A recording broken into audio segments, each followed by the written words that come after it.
So in this video, I want to give you an introduction to the concepts of Pietas and also Furor.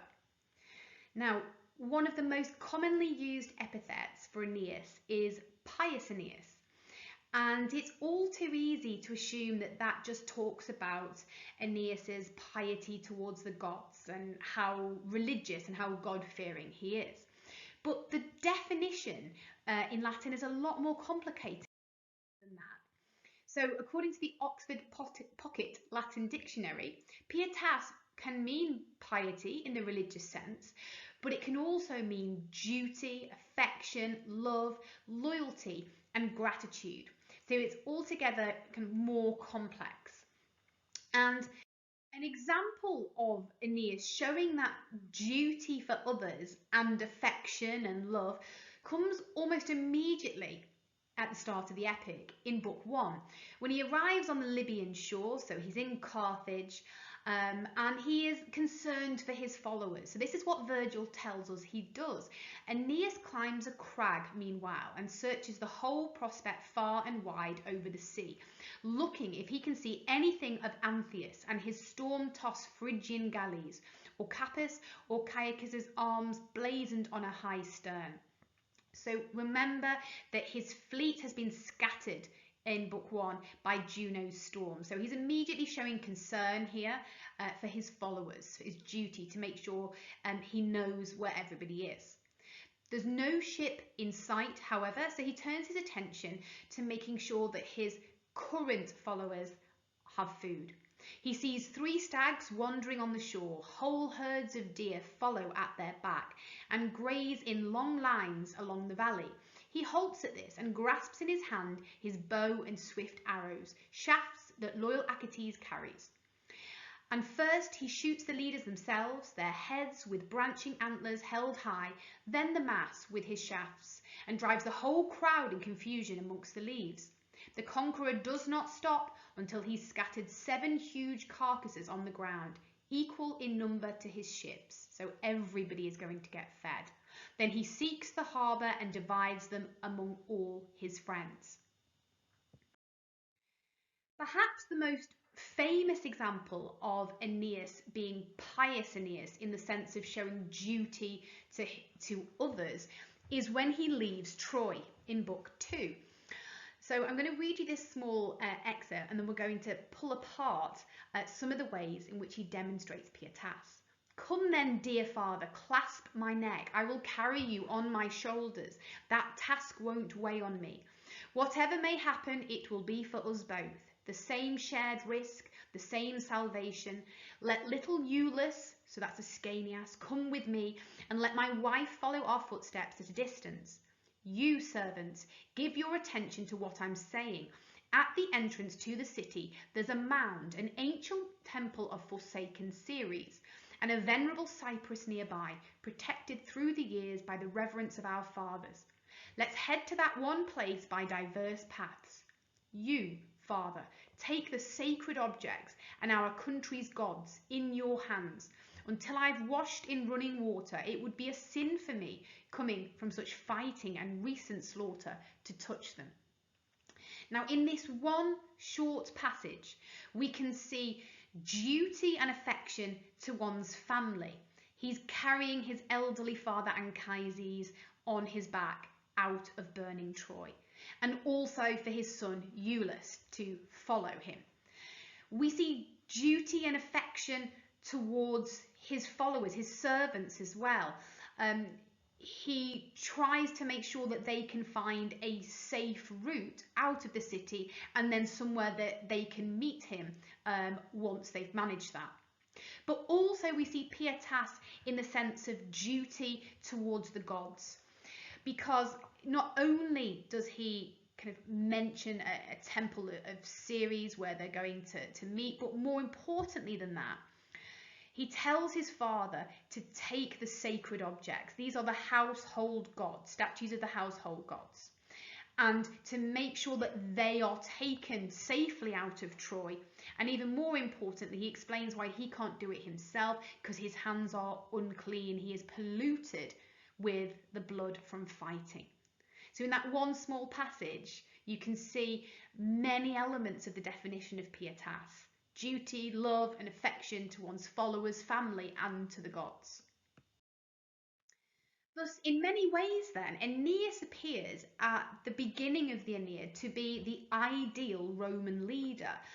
He's able to take charge and to give commands, like we've just seen, to his followers on how and where to meet him afterwards. Yet he's also concerned with the greater good rather than his own personal self-interest. So he makes a decision eventually not to stay and fight at all costs and to die this honourable death in battle, but to make sure that his family and his followers leave Troy safely. And so in many ways, we are here brought to think of Augustus and how he has put forward an ideal impression of himself through his artwork, his building programmes. And certainly as a reader, we feel like we may be being made to make the connection here between Aeneas and Augustus. However, there's just one problem. Aeneas is going to turn out to be a very conflicted hero. So in that same book, Aeneid Book 2, we see a moment of anger, of madness, of furor. So furor is going to be the opposite of pietas. When he spots Helen, and of course remember Helen has caused this entire problem for Aeneas. She has led to the destruction of his city. And this is what Virgil tells us he felt at the moment that he saw her. So I was alone now when I saw the daughter of Tyndareus, Helen, close to Vesta's portal, hiding silently in the secret shrine. The bright flames gave me a light as I wandered, gazing everywhere randomly. Afraid of Trojans, angered at the fall of Troy, Greek vengeance, and the fury of a husband she deserted, she, the mutual curse of Troy and her own country, had concealed herself and crouched, a hated thing by the altars. Fire blazed in my spirit.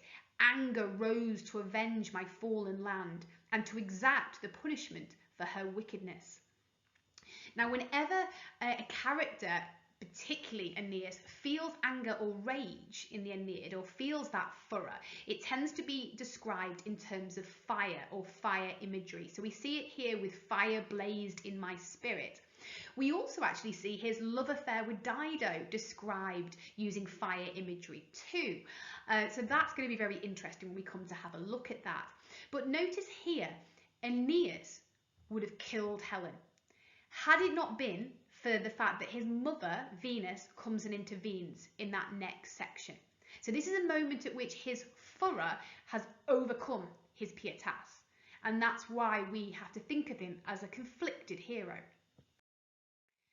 Throughout the epic, there's therefore going to be a clash between the concept of pietas and that of furor.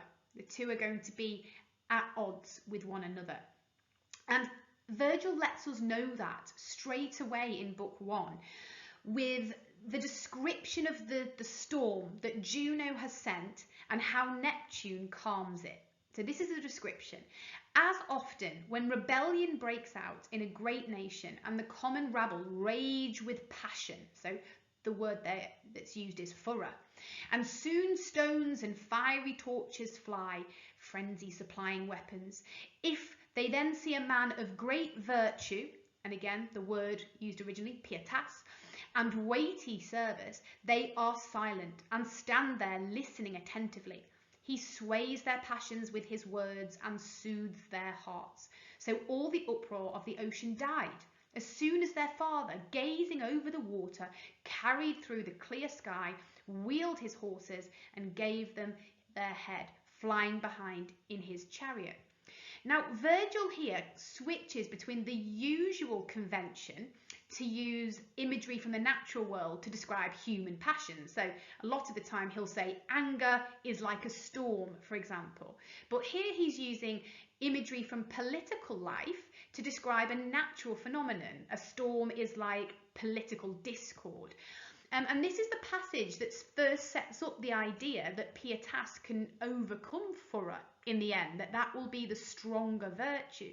And so it's very significant that Virgil chooses the sphere of politics as a frame for this particular scene.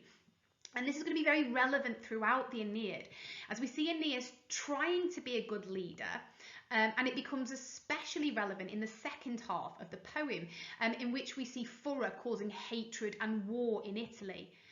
It also would be very relevant to Virgil's contemporary readers, who may think of the conflicts that they have personally lived through in the decades previously.